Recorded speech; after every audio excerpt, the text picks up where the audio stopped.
Hey guys, welcome back to another video. On today's video, I am sharing 4 yummy meal ideas for the week. So these are quick and easy recipes that you and your whole family will enjoy, all while not spending a whole lot of time in the kitchen.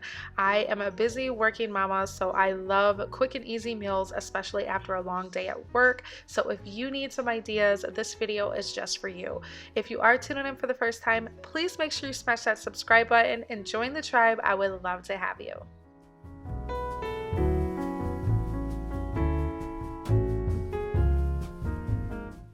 The first meal we are going to be making is a simple orange chicken. This is a super easy recipe, you guys. Dinner will be done in about 30 minutes. So first you're going to go ahead and fill your pan with some vegetable oil and set it on about medium heat. You don't want to set it too high because that's how you burn the outside of your chicken and then it takes forever for the inside to cook. Then I'm going to go ahead and get my chicken breast tenders cut up. I'm going to cut these in about bite-sized pieces. You don't want them too big, but you don't want them too small, so I do them about bite size and it works out perfectly.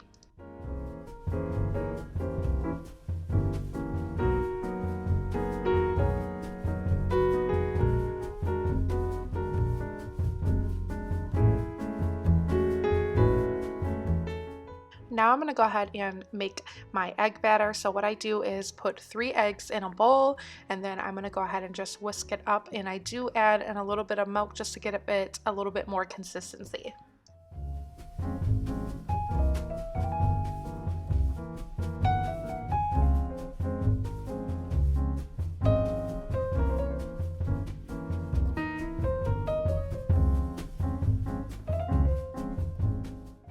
I go ahead and set that bowl to the side, and then I'm going to put together some flour and cornstarch mixture. So I do about, I want to say two and a half cups of flour, and then I'm gonna add in pretty much about that same amount of cornstarch.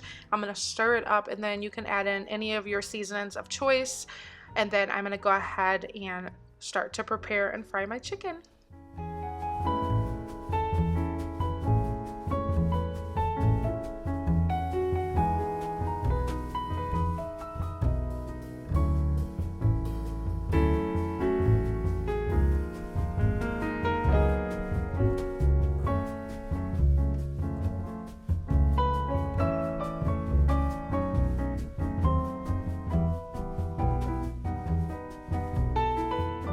Now once I place my chicken in, you don't want to overcrowd it, so I'm not going to completely fill it up because once it gets overcrowded I feel like it doesn't cook as good. So once I have my chicken bites in, I'm going to cook them until they're about golden brown. So I want to say about 10-15 minutes. It just depends on how high you have your temperature. So your temperature is going to be key, you guys. Do not cook your chicken on high because you're going to burn the outside of your crust and then you're going to have raw chicken inside. Take it from me, trial and error. I used to be horrible at frying chicken.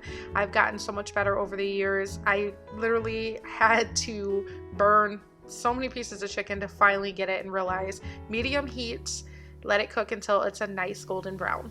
Now I'm going to go ahead and prepare some rice. I just did about 3 cups of rice because I'm going to top my orange chicken over the white rice.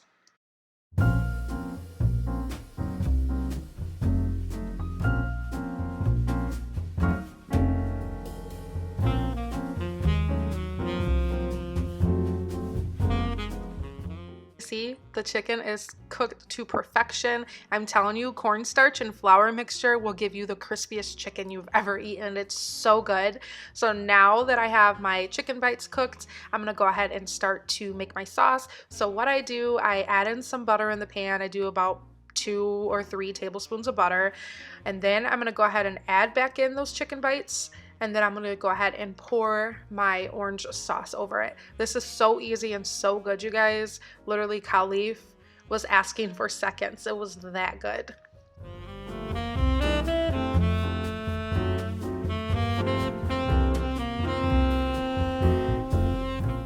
You can find this orange sauce at Walmart. It is so good. I will warn you, it does have a little spice to it. So if you do not like spicy, I would not recommend adding any like crushed red peppers or any spicy seasonings because there's a nice sweet but yet kick to this sauce. What I do here, I'm gonna just go ahead and simmer the sauce over my chicken. I'm gonna let it cook until it starts to get a sticky consistency. That's the way that I prefer it. I feel like it just kind of tastes better. It kind of soaks through the batter and it's so yummy. So I do this for about a couple minutes. Once it starts to get sticky, then I'm gonna go ahead and just pour it over my rice.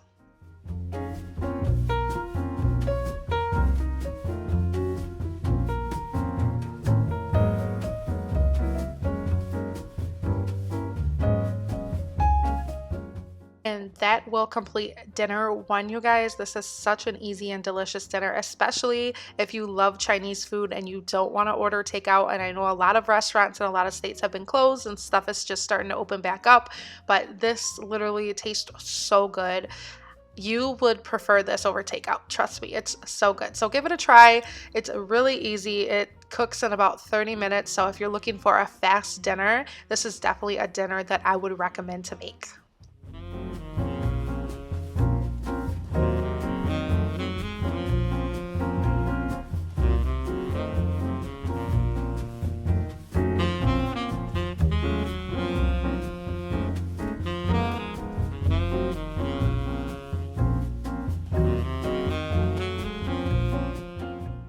Dinner 2 is going to be bacon wrapped chicken tenders. So this is brown sugar bacon wrapped chicken tender along with some yummy potatoes. So what I'm gonna do is take some chicken tenders that I had frozen. These are the seasonings that I like to use for my chicken. You can use whatever seasonings that you prefer, but this is just my choice of seasoning.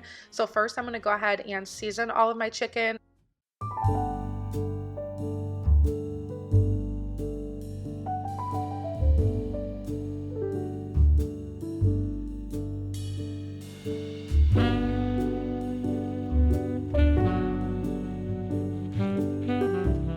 Once my chicken is seasoned, I'm gonna go ahead and start to wrap the chicken with bacon. So I don't know why I was struggling so hard with getting this bacon wrapped, but what you're gonna wanna do, the biggest tip I can give you, is when you're wrapping your chicken with the bacon, try to get it tight.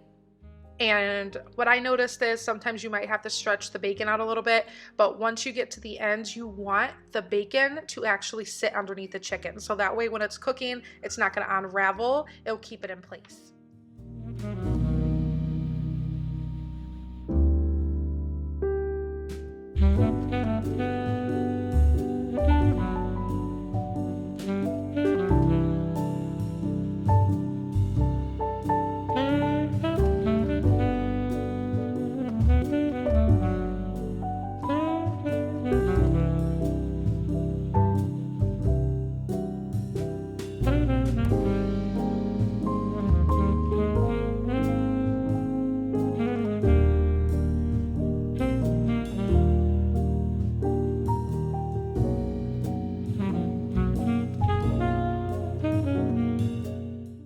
Now that I got all of my chicken wrapped up in the bacon, I'm gonna go ahead and make my brown sugar mixture. So what I'm gonna do is just take some brown sugar. I kind of didn't measure, I just kind of did a couple tablespoons of it, and then I'm gonna add in some chili powder. Now I didn't have any chili powder like by itself, so I just used some chili powder mix that I had. It works just as good. So you can do either or. If you don't have fresh chili powder on hand, you can definitely use the chili packets.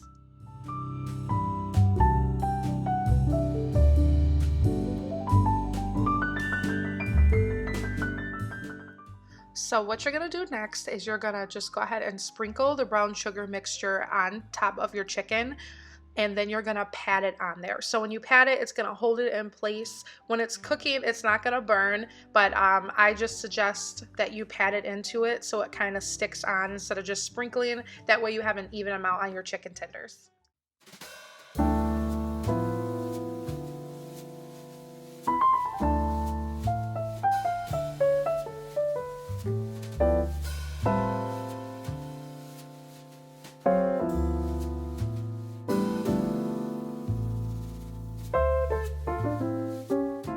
Now I'm I'm gonna put mine in my air fryer. You can also bake these either or. So if you don't have an air fryer, this is definitely something that you can throw in your oven. I cook it in the air fryer for about 30 minutes and they come out perfect. The chicken is so tender. If you guys don't have an air fryer, I highly suggest that you invest in one. It's a healthier alternative to fried foods, and the food is literally so good and dinner is done so fast. I would love to share more like air fryer recipes with you guys, so that's something I'm gonna definitely film in the upcoming future. But if you don't have an air fryer, that's definitely something I suggest for busy moms, especially if you work like me and you need some quick dinners. Dinner in the air fryer is the way to go. Now I'm gonna go ahead and throw in my potatoes. So this is a steamed potato bag that I get at Walmart. It's so good. Ironically, you guys, after I filmed this and made the potatoes in the microwave that night, my microwave literally stopped working afterwards. So there is the chicken tenders. They are all done. They are so yummy. And then my potatoes were done. I put them on for about 7 minutes, I want to say, and they came out perfect. They steam perfectly in the bag. And then I like to pour them out of the bag, and then I'm going to cut them in half. This is something I can't do beforehand. I mean, it would make more sense, but yes, they're steaming. I just said whatever. I'm just going to slice them in half because I don't like to eat them whole. So I cut them in half, and then I'm going to add in some butter and a little garlic seasoning and some parsley.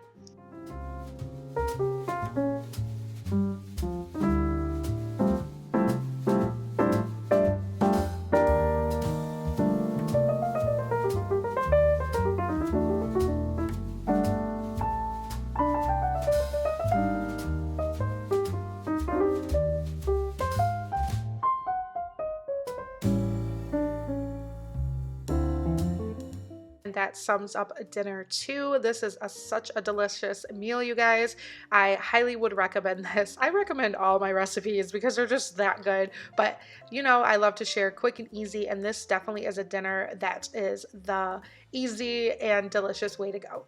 We're gonna move on to meal number 3. We are making mozzarella stuffed spaghetti and meatballs. So we're gonna start off by putting about a pound of ground beef in a bowl, and then I'm gonna add in all of my seasonings. Again, this is where you guys can choose whatever seasoning that you like. You don't have to use what I do, but I love to add seasonings. I love lots of flavor. But if you don't like to season your meats, I will not judge you, but me, we love seasoned meat up in this house.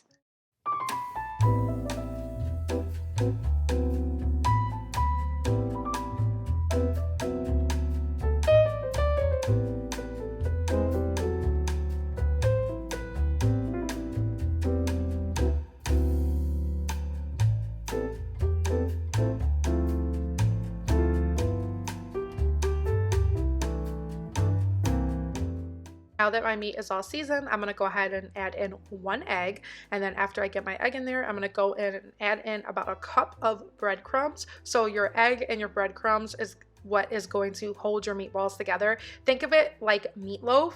And you can see here, I was using a spoon at first, but no, a spoon does not get it all together. So you have to get your hands dirty.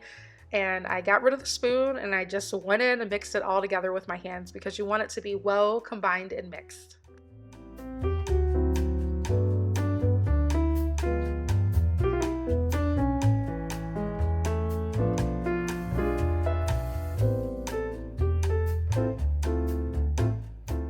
Now I'm going to cut up some mozzarella cheese. So I'm just going to cut these up in some little bite-sized chunks. So I'm not going to use this whole package clearly because this was a huge tube of cheese that I can just use for some other times. So I just did about this amount. And I didn't cut them too big just because I wasn't sure how many was going to fit.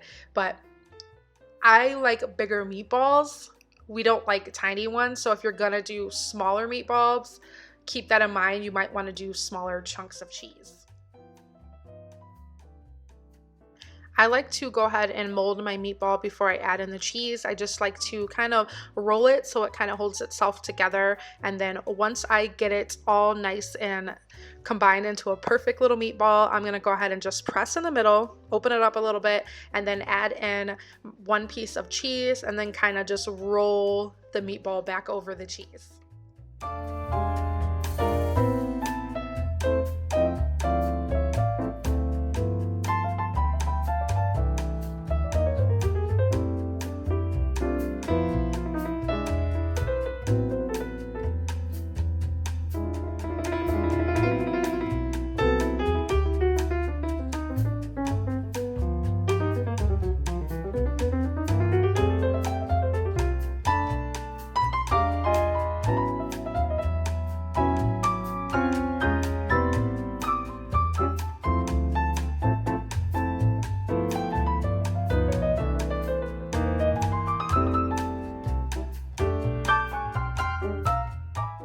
So once I have my meatballs all rolled up, I'm gonna go ahead and place them in a tin foiled pan. I'm gonna cook them in the oven on 350 degrees for about 20 to 30 minutes. It just depends on the size of your meatballs here, guys. So if you have smaller ones, they're probably going to cook a little bit faster, but since I had larger size meatballs, they did cook about 30 minutes, I want to say.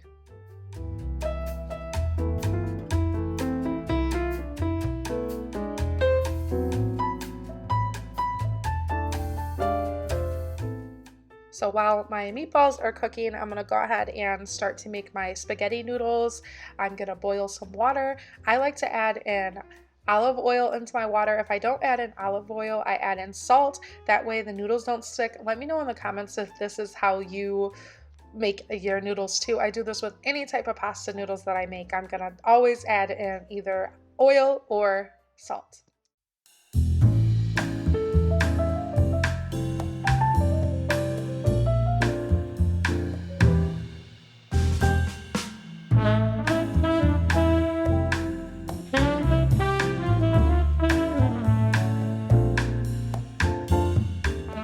For my sauce, I'm just going to be using a jar of this tomato basil garlic pasta sauce along with some petite diced tomatoes. These tomatoes are my favorite kind to grab. I love these, so this is what I use to make my pasta sauce for my meatballs. Now that my noodles are done, I'm just gonna go ahead and strain those. Another key tip, rinse them off with cold water so that way your noodles won't stick. Once I rinse them off with cold water, I then add in some butter and a little bit of garlic. That's just my preference. I love garlic noodles. I probably do that every time I make spaghetti. So I'm gonna go ahead and start working on my sauce. My meatballs are almost done, so I'm just gonna add in my jar of sauce. Another key tip, add in a little bit of water, shake the jar up to get all of the sauce out of there. I add in my can of tomatoes with the juice and all. I'm gonna let that simmer a little bit, and then I'm gonna go ahead and add in a little bit of fresh garlic.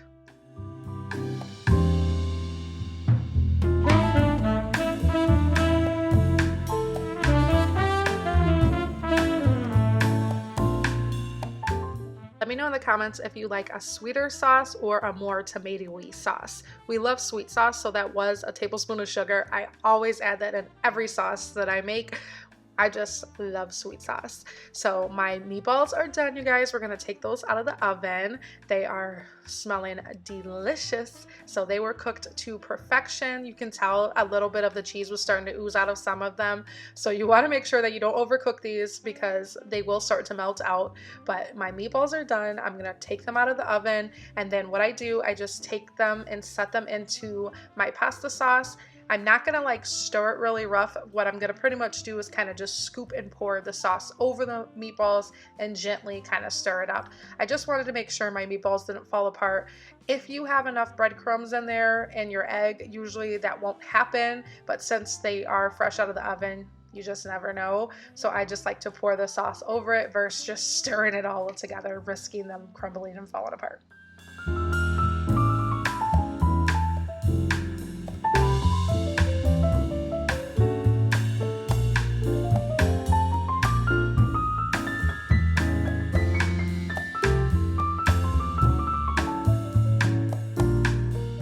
Dinner 3 is complete, you guys. This is another delicious and yummy recipe.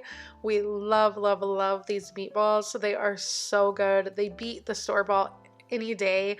The mozzarella cheese inside just makes them that much better.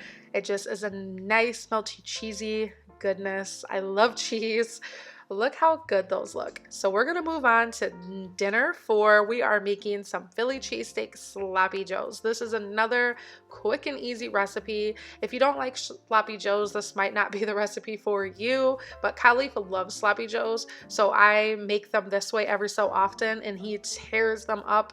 So I'm gonna just place a pound of ground beef in a pan and go ahead and let that cook.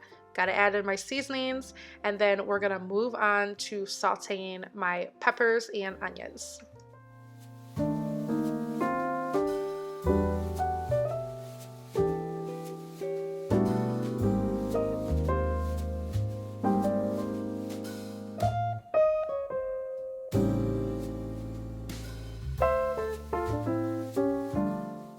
you're gonna wanna let your ground beef cook until it's brown with a little bit of that crunchy brown layer to it, and then go ahead and remove it out of the pan. Do not strain it because you're gonna use all of the grease fat to cook in your peppers. So once I get all of my ground beef removed, I'm gonna just add my onions and peppers directly into it. I just use the frozen kind, hence why you see a little bit of the random red peppers in there.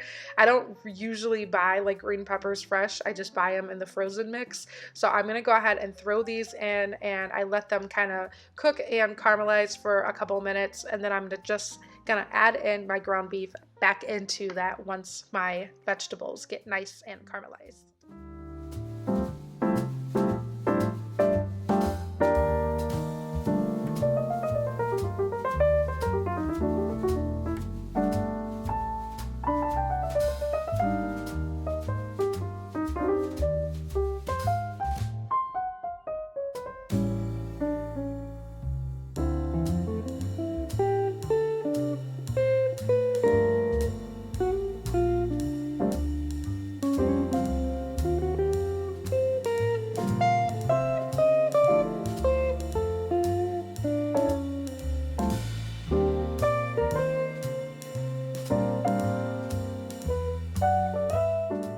Now for my sauce mixture, I'm gonna just take 1 cup of beef broth, and then I'm gonna add in about a tablespoon or 2 of cornstarch, mix it up all together, and then you're just gonna pour that directly into your ground beef mixture. So this makes a nice sauce. The cornstarch kind of thickens it up some, and then once I add that in, I'm gonna add in some Worcestershire sauce, about a tablespoon of that, and then some ketchup.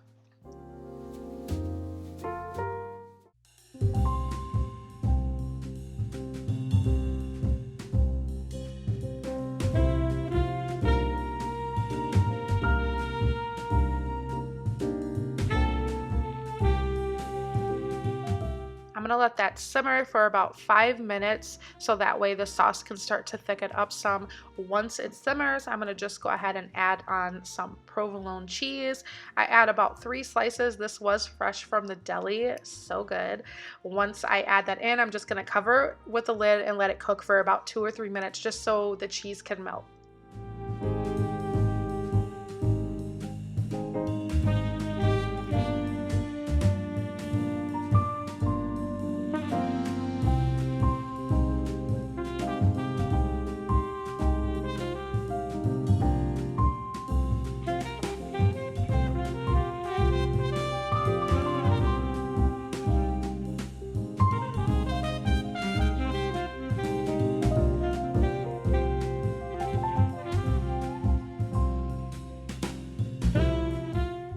So after a few minutes, my cheese is all melted. If you want it a little bit thicker, just add in a little bit more cheese, or just do a little bit more of the cornstarch mixture. This is kind of just perfect the way that we like it. And then I'm gonna top it with another slice of provolone cheese. It is so good, you guys. These are so delicious. If you like sloppy joes, you will definitely love these. And that sums up meal 4. I hope you guys enjoyed coming along and getting 4 dinner ideas for this week. If you do try these recipes, please let me know. I would love to hear how you and your family enjoy them. If you are tuning in for the first time, please make sure you hit that subscribe button before leaving. I would love to have you a part of the family. Until next time, you guys, stay beautiful, stay blessed, and don't forget how strong and powerful you are.